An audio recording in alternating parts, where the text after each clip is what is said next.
Stepping towards the truth. In the Upanishads, there is a mantra which begins as Asto Ma Sadgamye.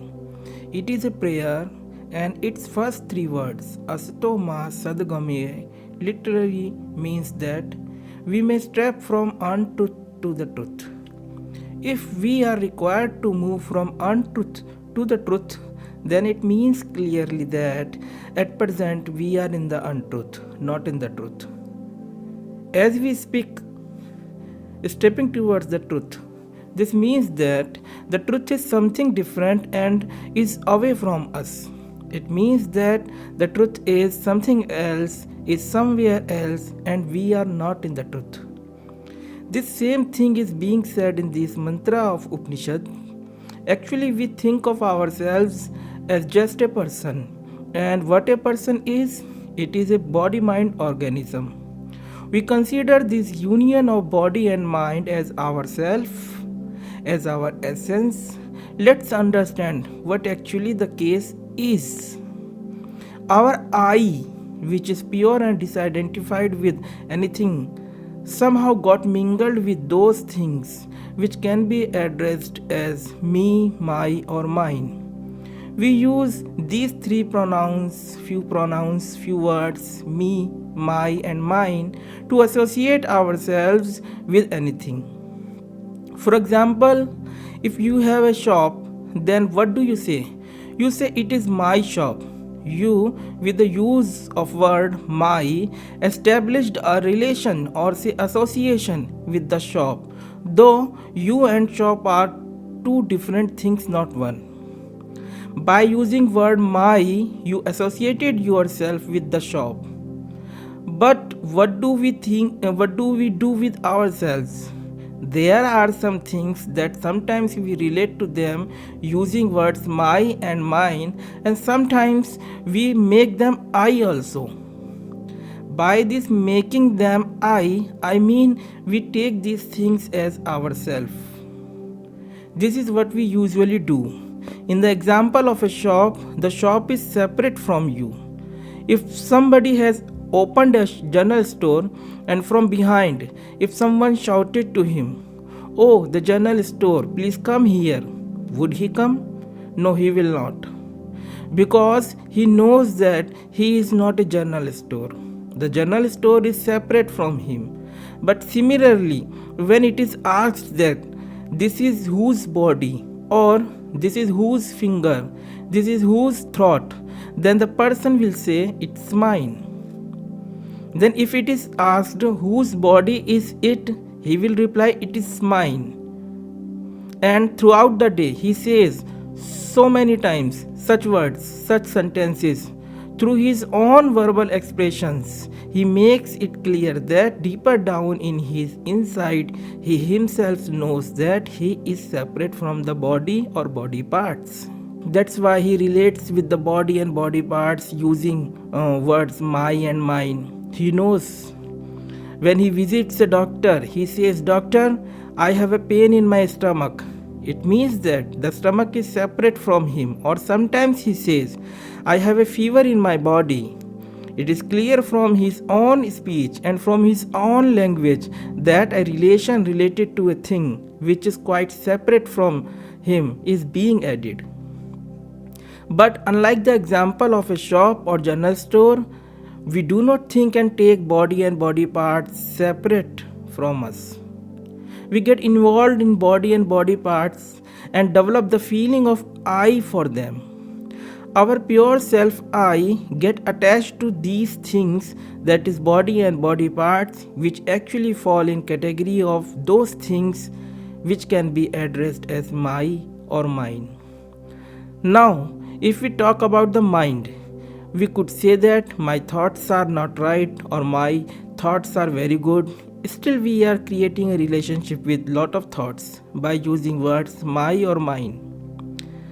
The use of word my or mine clears that we definitely know that the thoughts are different from us.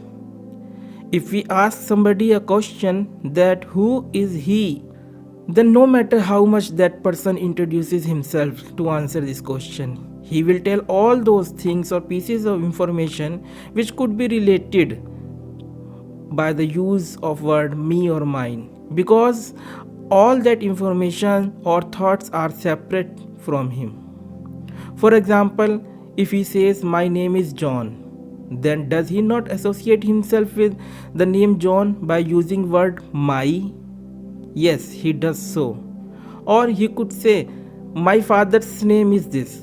Then again he is by the use of word my establishing a relationship to a person who is quite separate from him. Whatsoever he could speak of to answer this question, that who is he, all that information would be just a memory. It is like a file, some thoughts. Actually, we do not know any identity of ourselves, our own self, which is independent of things which could be addressed as my or mine.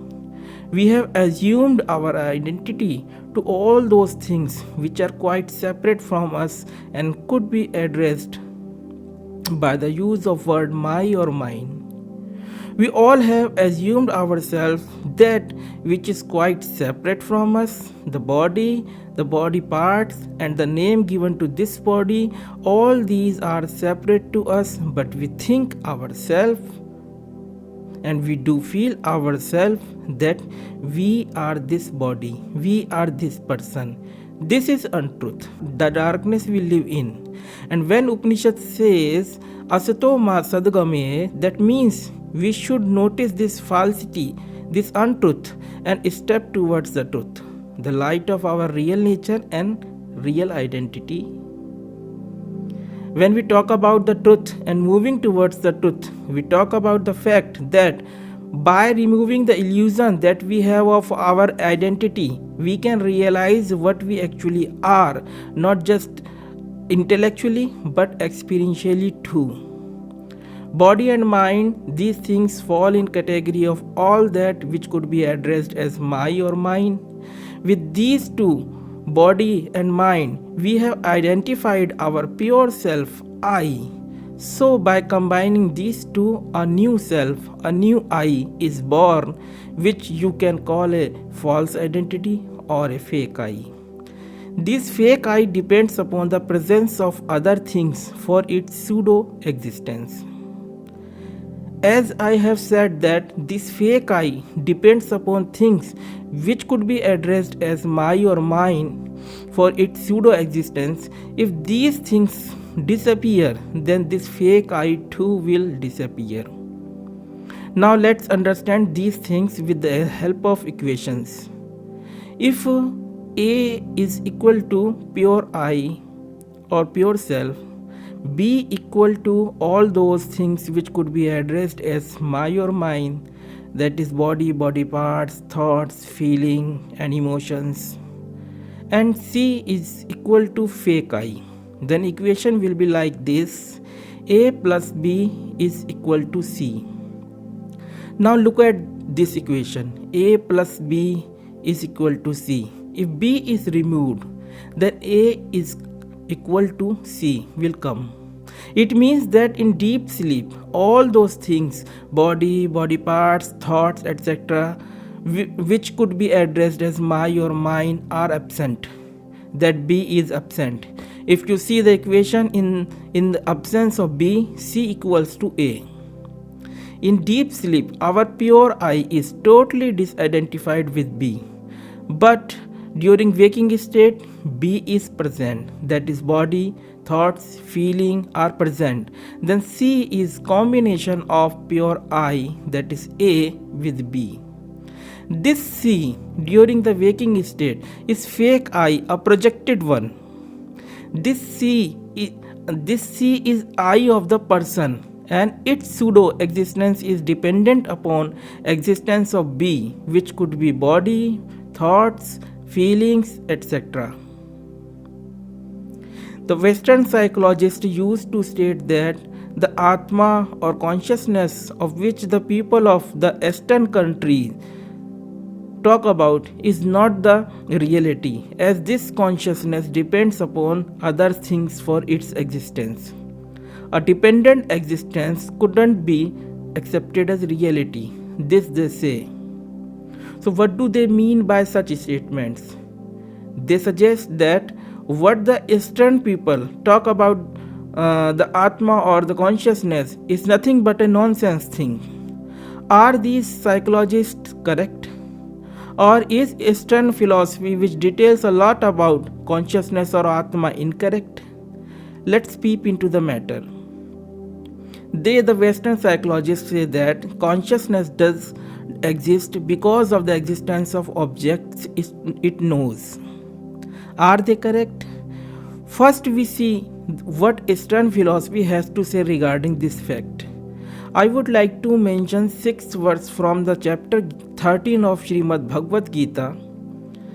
Very few people pay attention to this verse, as after reading it they just leave Gita and forget the verse. The verse is as Ichha dveshaha sukham dukkham sanghadascha chetana dhritihi etat chetram samasena savikar mudahetam. It means that the desire, hatred, pleasure, sorrow, the aggregate, that is body, sentience, fortitude, this field together with its modifications have been spoken of briefly. This is the meaning of verse 6th of Srimad Bhagavad Gita, 13th chapter. In this verse of Gita, Lord Krishna has described modifications of Kshetra, the body, in brief. He has included sentience as a modification of the body. This sentience is nothing but limited consciousness, of which Western psychologists say that consciousness is dependent for its existence upon the knowable entities. All knowable entities are those which could be addressed and related with us by the use of word me or mine, as I have said earlier. As all these knowable entities are limited ones, have some beginning, some end, have some shape, size and color, could be known by a limited consciousness. This limited consciousness is that consciousness for which Western psychologists suggest that it is dependent upon other things, the knowable entities, for its own existence. As you can see, Lord Krishna hasn't declared it Atma or reality, rather he listed it amongst the modification of body. So, Western psychologists are correct if they talk of this limited consciousness, and are totally incorrect if they relate this limited consciousness with Atma, which is a word used by Eastern Vedantic philosophy to denote reality or truth. Now come to the equation again. The C mentioned in the equation is this very sentience or limited consciousness, and it is the I of a person. This I appears to be existent, but its existence is dependent existence. That is why I call it fake I. We are in trap of this fake I and consider it as ourself. Because of this consideration, we do feel that I am just this body, mind, organism, and I am separate from the totality. This is darkness. This is untruth. We need to come out of this very illusion and step towards our real nature. In the West, there is a sect or say group of people who follow the fourth way. The fourth way is a name given by Mr. P.D. Spanky to his spiritual movement, which was built around the teachings of Sir George Gurdjieff. Actually, P.D. Spanky was a disciple to Sir George Gurdjieff. The sect or say teachings of this sect clearly defines the difference between these two I of what I am talking about. The self-remembering, which is core teaching of this sect, directly points towards the real I, which is our real nature. And this I is not personal, but an impersonal I. Please mind these words. This I is not personal, but an impersonal I. Maurice Nicoll, who was a disciple of Mr. P.D. Spanky and of famous psychologist Carl Jung, who had written books on psychology in 3 or 5 parts perhaps. In his first book, he writes that if we do not identify ourselves with whatever we see, with whatever we perceive, then all those things or experiences work for us like a master, like some guru. For me, it is a remarkable statement. It is a key statement which could unlock doors of reality. We are aware of sounds, emotions, visual perceptions, thoughts, etc. A lot of objective experiences are there around us, and we make an identification with them. How do we do this? We do this by thinking. First, we establish that something is existent, independent of our experience, and we experience that. This we do due to our mental conditioning. We have learned to do this since our childhood, and this learning and practice is going on each and every moment, so much that it has now become a spontaneous activity. I would like to explain this practice by an example for better understanding of it. When we look at some tree, then our basic experience is of seeing, not seeing a tree. Somehow, if we are deprived of language, then there would have been left only seeing, not seeing a scene, which is tree in this example. This has been our practice. When we realize that there is a tree existing independent of our seeing, then at the same time a looker is projected which looks at that tree. This is the duality, and it provides the illusion of a conceptual reality. In this way, this looker, which is a constituent of fake I among a thinker, a taster, a smelter, etc., is projected or appears to exist. This is identification. If we go by with our experience of looking only, then there would be no identification, so no fake I will be projected. In the absence of fake I, the person, only real I shines forth. This is the truth. This is to which we should step ahead, breaking away the illusion of fake I, the personhood. There is this sentience or limited consciousness within us which makes us feel that we are inside this body. We are seeing through the eyes. Have you ever thought for what reason do we feel that this body is me?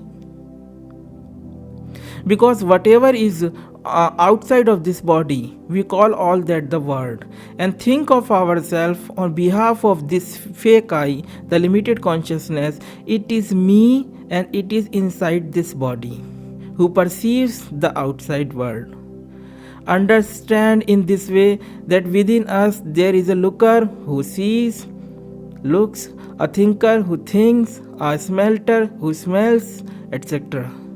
If we combine this looker, thinker, smelter, etc., the net resultant would be a person.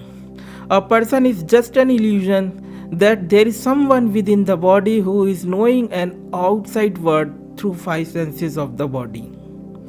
Our assumption that there are entities having independent existence causes infinite impersonal consciousness to perceive itself as a limited one, providing us the feeling I am just this body, and the body has been given a name. We further identify ourselves with that name and become a person. As I had mentioned 6 verses of chapter 13 of Srimad Bhagavad Gita, in the same chapter, Lord Krishna talks about Kshetra and Kshetragya, and he gives so much importance to the knowledge of division of Kshetra and Kshetragya that in verse 2 of this chapter he gives his consensus this knowledge as Gyan, which means true spiritual knowledge. Kshetra means this body, and Kshetragya means the knower of this body. As this body is a knowable entity, so its knower must be separate to it. This knower is Kshetragya, which is witnessing consciousness. This is our real nature, the truth, the reality. We need to realize the division of Kshetra and Kshetragya, not just intellectually but experientially too. So when we say asato ma sadgamye, or say stepping towards the truth, it means that whatever we can think of ourselves, that I am this, I am that, all that is manifestation, like the other knowable entities, which are too a manifestation. Because the knowable entities are manifested, so our assumptions about ourselves, that I am this body or this person, also get manifested.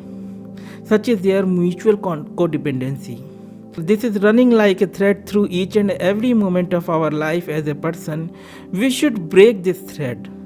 We are not this knower, which is a manifestation, which is an appearance. The person who perceives his world, we are knower of both the knowable entities in manifestation and their corresponding knower, which is to a manifestation. We are impersonal witnessing consciousness separate to both of them. Until we keep assuming independent existence of the knowable entities, till then we are bound to assume ourselves just this body, just this person. This is darkness, this is the untruth from which we should step towards the truth, towards the light, towards our real nature.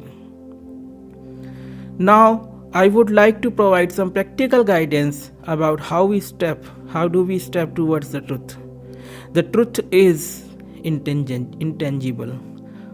Truth is unmanifested, and there is no way to reach it by worshipping it, because something which is intangible, something which is not a manifestation, cannot be worshipped. So we find manifest at our lodge to experiment with. We have no other way. We have things which have some appearance, which are a manifestation. We can make good use of all that which is a manifestation. We just need to do not identify with them, as Maurice Nicoll said. To prevent identification, we just need to see things as they are. We should make a shift from known or perceived to the knowing or experiencing of them. Instead of assuming the things we perceive have their own independent existence, we should take a new perspective into our consideration, that it is experiencing alone, to which we add our assumption and manifest the experienced and experiencer of that experienced. These two things are projected by us just by our assumption. If we do this, then our fake I, the person who diminishes, and real I, the truth, shines forth. Om.